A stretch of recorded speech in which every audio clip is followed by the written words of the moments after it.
जी ਵੱਡੀ ਖਬਰ ਤੁਹਾਨੂੰ ਦੱਸਦੀ ਹੈ ਗੁਲਾਮ ਨਬੀ ਆਜ਼ਾਦ ਨੇ ਕਾਂग्रेस ਛੱਡ ਦਿੱਤੀ ਹੈ। ਗੁਲਾਮ ਨਬੀ ਆਜ਼ਾਦ ਨੇ ਕਾਂग्रेस ਤੋਂ ਅਸਤੀਫਾ ਦੇ ਦਿੱਤਾ ਹੈ। ਜੰਮੂ ਕਸ਼ਮੀਰ ਤੋਂ ਕਾਂग्रेस ਦੇ ਵੱਡੇ ਆਗੂ गुलाम नबी आजाद कांग्रेस छड़ चुके ने, कांग्रेस तो इस्तीफा देता है।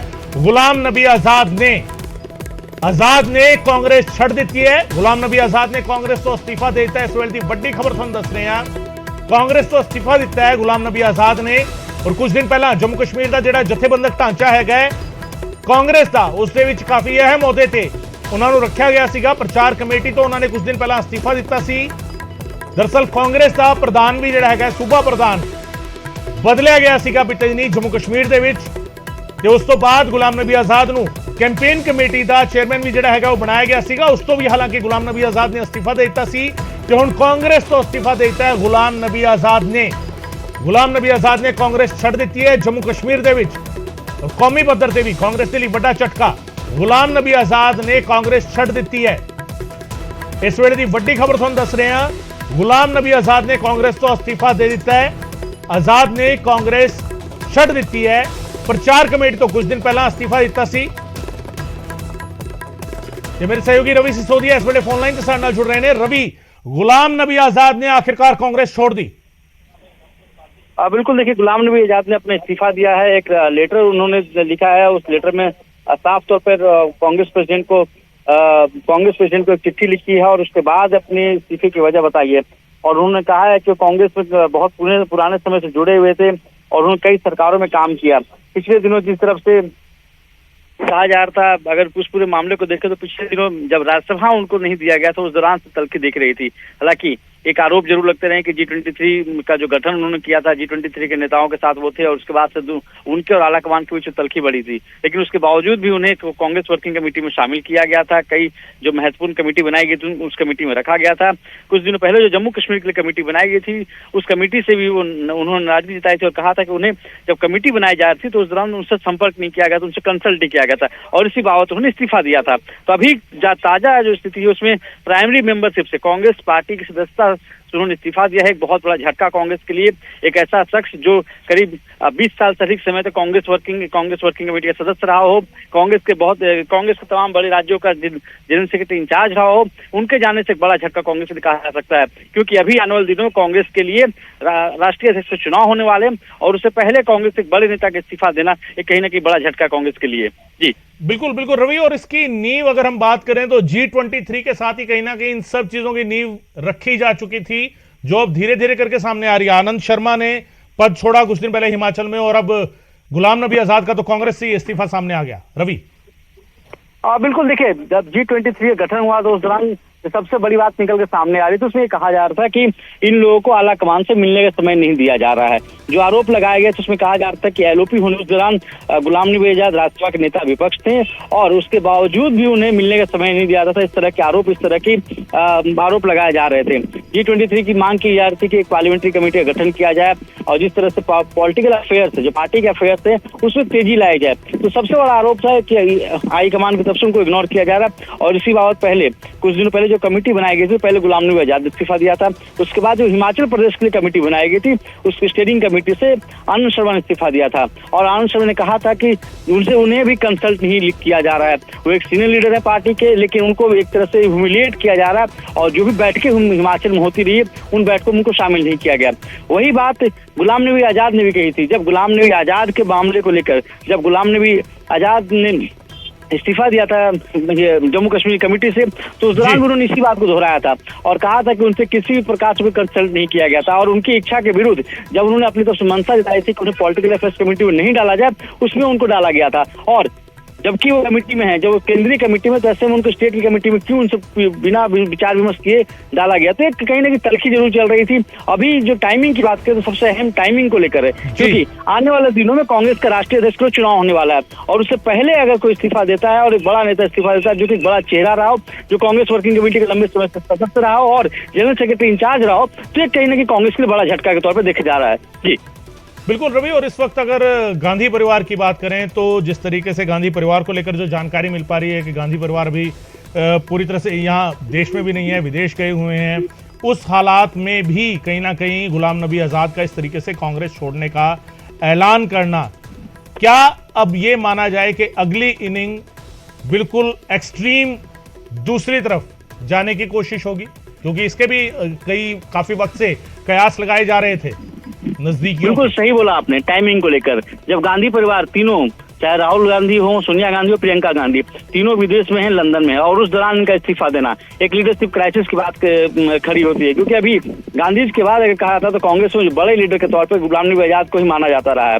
गुलाम नबी आजाद ने जो टाइमिंग चुनी है वो भी अपने सवाल खड़े करते हैं कि आखिर उनकी नाराजगी इतनी ज्यादा थी कि उन्होंने इंतजार भी नहीं किया कि सोनिया गांधी विदेश में गई इलाज करवाने, उनके आने तक का इंतजार किया जाए। क्योंकि पिछले दिनों जब उन्होंने इस्तीफा दिया था तो उस दौरान ये कहा जा रहा था कि पार्टी की तरफ से उनको मनाने की कोशिश की जा रही है ताकि वो मान जाए, लेकिन तलखी बढ़ती हुई दिख रही थी।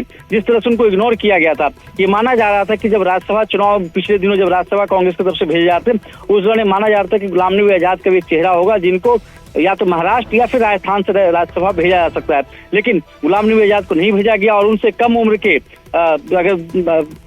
के इमरान प्रतापगढ़ी को महाराष्ट्र से कांग्रेस ने राज्यसभा भेजा, तो एक नाराजगी जरूर चल रही थी कि आखिर उन्हें क्यों इग्नोर किया जा रहा है। जहां तक G23 की बात की जाए, G23 पहले जरूर एक्टिव थे, लेकिन पिछले दिनों में अगर बात करें तो पिछले दिनों में G23 जो एक्टिव है वो एक्टिव नहीं रही थी। और जिस तरह से उनको कांग्रेस वर्किंग कमेटी में लिया गया था, गुलाम नबी आजाद के अलावा आनंद शर्मा को एकोमोडेट करने की कोशिश की जा रही थी, मुकुल वासनिक जनरल सेक्रेटरी बना दिए गए थे, विवेक तनखा को राज्यसभा दिया गया था, तो उससे माना जा रहा था कि कहीं ना कहीं G23 अब खत्म होने जा रही है। लेकिन जो हालिया इस्तीफा दिया गया उससे इस बात की तरफ बल मिल रहा है कि एक नया खेमा बनने की ओर है, क्योंकि एक तरह से आनंद शर्मा ने भी संकेत दिए थे। और कल जिस तरह से कहा जा रहा है कि टाइमिंग 28 तारीख को होने वाली है कांग्रेस अध्यक्ष के लिए, और जो संकेत मिल रहा है उसमें कहा जा रहा है कि G23 की तरफ से भी कोई एक चुनाव लड़ने के लिए तैयार हो सकता है। तो एक अलग खेमा तैयार किया जा रहा है, और जो नाराज गुट है वो हो सकता है कि गुलाम नबी आजाद के साथ जाएं। जी बिल्कुल, आप बने रहिए रवि हमारे साथ। और चिट्ठी जो लिखी है वो चिट्ठी अपने आप में अहम है। थोन दस्ती है दर्शकों दस्ते ने एक बार फिर गुलाम नबी आजाद ने कांग्रेस छड़ दी है। जी हां, जम्मू कश्मीर दा वड्डा ना कांग्रेस दा गुलाम नबी आजाद कौमी पद्धर तक कांग्रेस दे अहम अहुदियां ते काबिज रहे सीगे गुलाम नबी आजाद। और गुलाम नबी आजाद ने कांग्रेस छड्डण दा ऐलान कर दिता है। कुछ दिन पहला प्रचार कमेटी दे अहुदे तो इस्तीफा दिता सी, चेयरमैन दा अहुदा छड़ दिता सी, चोण प्रचार कमेटी दे चेयरमैन दा अहुदा छड्डिया सीगा। और अज बकायदा चिट्ठी लिखी है गुलाम नबी आजाद ने, चिट्ठी लिख के इस्तीफे का ऐलान किया। और चिट्ठी जिहड़ी है उस चिट्ठी दे विच बहुत कुछ बयान है, तकरीबन 3-4 पेजां दी 5 पेजां दी ये चिट्ठी हैगी है जिहड़ी गुलाम नबी आजाद ने लिखी है, जिस दे विच इस्तीफा लिखा गया है। और इस इस्तीफे दे विच उन्होंने जिक्र किया है कांग्रेस के इतिहास तो शुरू कर दिया, पुरानी कांग्रेस तो शुरू कर दिया, और हुण तक दे माहौल जिहड़ा कांग्रेस दे विच हैगा उसनूं लैके उन्होंने हरेक गल जिहड़ी हैगी है ਇਹ कह लिया जाए कि दिल के वलवले जिहड़े हैगे वो कट दिते ने इस चिट्ठी दे विच, लिख दिता है सब कुछ गुलाम नबी आजाद ने। रवि लगातार मेरे नाल मौजूद ने, रवि सिसोदिया मेरे सहयोगी लगातार दस रहे ने कि किस तरीके गुलाम नबी आजाद का इस्तीफा जिहड़ा हैगा कांग्रेस की अंदरूनी सियासत के लिए, कांग्रेस के भविख के लिए एक चैलेंज साबित होने वाला है। रवि, चिट्ठी जो लिखी है गुलाम नबी आजाद ने, और उस चिट्ठी में कहीं ना कहीं कांग्रेस के युवा नेताओं को लेकर, और खास करके अगर हम सीधी बात करें तो राहुल गांधी को लेकर उन्होंने कई सारी बातें उस चिट्ठी में लिखी हैं। रवि, बिल्कुल, देखिए 5 पेज की चिट्ठी है गुलाम नबी आजाद की, और उस चिट्ठी में सबसे अहम चीज लिखी है उन्होंने, जो आखिरी पैरा लिखा है, आखिरी पैरा में उन्होंने साफ तौर पे लिखा है कि जो कोटरी उनके पास है, और उस कोटरी का जो भारत जोड़ो यात्रा को लेकर उन्होंने सवाल खड़े किए और कहा कि भारत जोड़ो यात्रा और कांग्रेस की कोटरी है जो रूल कर रही है, भारत जोड़ो यात्रा को लेकर उन्होंने सवाल खड़े किए टाइमिंग को लेकर। और ये कहा है कि उनकी बातें नहीं सुनी जा रही थी, उनके तरफ से और भी जो लीडर्स थे उनको नजरअंदाज किया जाता रहा था, और एक कोटरी कुछ लोगों की एक टीम बनी हुई थी, जो टीम ही पूरे ऑपरेट कर रही थी। और उसमें साफ तौर पर लिखा है, लास्ट जो लाइन पैराग्राफ उसमें, I have decided to serve given my half century. करीब 50 साल का उन्होंने अपना वास्ता दिखाया कि 50 साल करीब उन्होंने पार्टी के साथ पूरे किए हैं, लेकिन ये भी कहा है कि बहुत दुखी मन से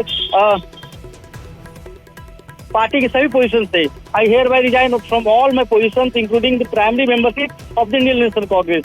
एक बहुत बड़ा झटका है कांग्रेस के लिए कि एक ऐसा नेता जो करीब 50 साल तक पार्टी से जुड़ा रहा हो, जो यूथ कांग्रेस के समय से NSUI और यूथ कांग्रेस के समय से पार्टी में रहा हो, तमाम बड़े पद पे, साथ ही साथ कांग्रेस वर्किंग कमेटी का लंबे समय तक मेंबर रहा हो, उन्होंने अपने पद से इस्तीफा दिया हो। जी बिल्कुल बिल्कुल रवि, इस्तीफा दिया है। और इस इस्तीफे में जिक्र जब राहुल गांधी का उन्होंने किया तो बाकायदा उन्होंने लिखा है कि राहुल गांधी जब शामिल होते हैं, कांग्रेस के संगठन में आते हैं, उस वक्त उन्होंने जो पहले से जो सिस्टम चला आ रहा था उसको पूरी तरह से डेमोलिश कर दिया। बहुत बहुत शुक्रिया रवि इस तमाम जानकारी के लिए। रवि सिसोदिया मेरे सहयोगी ਜਾਣਕਾਰੀ ਦੇ ਰਹੇ ਸਨ ਗੁਲਾਮ ਨਬੀ ਆਜ਼ਾਦ ਨੇ ਕਾਂਗਰਸ ਛੱਡ ਦਿੱਤੀ ਹੈ ਔਰ ਚਿੱਠੀ ਬਕਾਇਦਾ ਲਿਖੀ ਹੈ 5 ਪੇਜਾਂ ਦੀ ਚਿੱਠੀ ਹੈ। ਪਹਿਲੇ 2 ਪੇਜਾਂ ਦੇ ਵਿੱਚ ਤਕਰੀਬਨ ਜ਼ਿਕਰ ਹੈਗਾ ਪੁਰਾਣੀ ਕਾਂਗਰਸ ਦਾ, ਪੁਰਾਣੇ ਵਕਤ ਦਾ, ਕਿਉਂਕਿ ਗੁਲਾਮ ਨਬੀ ਆਜ਼ਾਦ ਨੇ ਇੱਕ ਲੰਮਾ ਚਿਰ ਜਿਹੜਾ ਹੈਗਾ ਕਾਂਗਰਸ ਦੇ ਨਾਲ ਕੰਮ ਕੀਤਾ ਹੈ ਤੇ ਉਸ ਤੋਂ ਬਾਅਦ ਉਹਨਾਂ ਨੇ ਫਿਰ ਜ਼ਿਕਰ ਕੀਤਾ ਇੱਕ ਇੱਕ ਕਰਕੇ ਰਾਹੁਲ ਗਾਂਧੀ ਦੀ ਐਂਟਰੀ ਹੁੰਦੀ ਹੈ। ਉਹਨਾਂ ਨੇ ਕਿਹਾ ਕਿ ਰਾਹੁਲ ਗਾਂਧੀ ਨੇ ਆ ਕੇ ਕਿਸ ਤਰੀਕੇ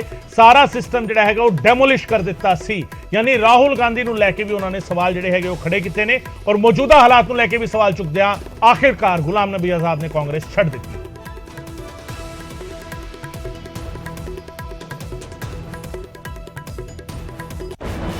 वक्त फिलहाल एक छोटे ब्रेक का, ब्रेक तो बाद भी खबरां सिलसिला जारी रहेगा।